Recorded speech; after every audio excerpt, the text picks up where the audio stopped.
France 24's Philip Turle was in the studio listening to that press conference with me.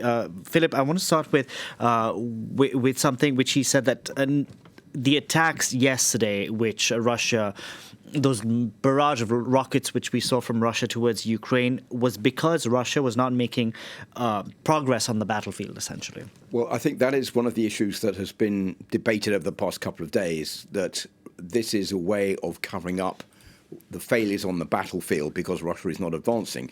We've known this for quite a while now, that Russia is losing territory. It gained territory at the beginning of the war in the Donbass region and into Ukraine. It's now losing that territory again, especially in the northeast of Ukraine and the southeast of the country. And following the attack on the bridge, this was an attempt by Vladimir Putin to intimidate the Ukrainians into not fighting against the Russians, because basically Vladimir Putin is running out of options. And Jens Stoltenberg underlined that, saying it's a sign of weakness. Russia is using horrific and discriminate attacks, and Putin is failing in the war. The nuclear rhetoric being bantered about by Vladimir Putin shows the war is not going according to plan, and that is why he's done what he did yesterday, because he's not managing to sustain or keep the momentum on the ground. Now, while Stoltenberg was speaking, we had Russia's foreign ministry who said, we're open to dialogue. And Stoltenberg is speaking just as G7 leaders met, which Zelensky addressed that virtual meeting, and he asked for more weapons, more air defense systems. He didn't get a no-fly zone as we expected.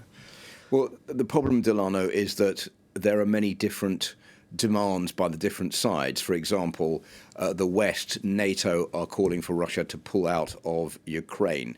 There are some saying, well, there should be negotiations so that Vladimir Putin can save face and can keep some of the territory that he's annexed.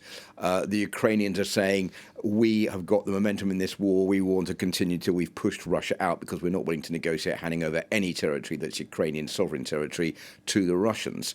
And the Russians have more or less made it clear that they're not willing to give up on this war until they finish their special military operation and take control, at the very minimum, of those Russian-speaking areas in eastern Ukraine, in the Donbass region. So it's difficult to know how, at the negotiating table, this is going to work out. I think that many feel that there's still more to be gained on the battlefield than negotiating round a table.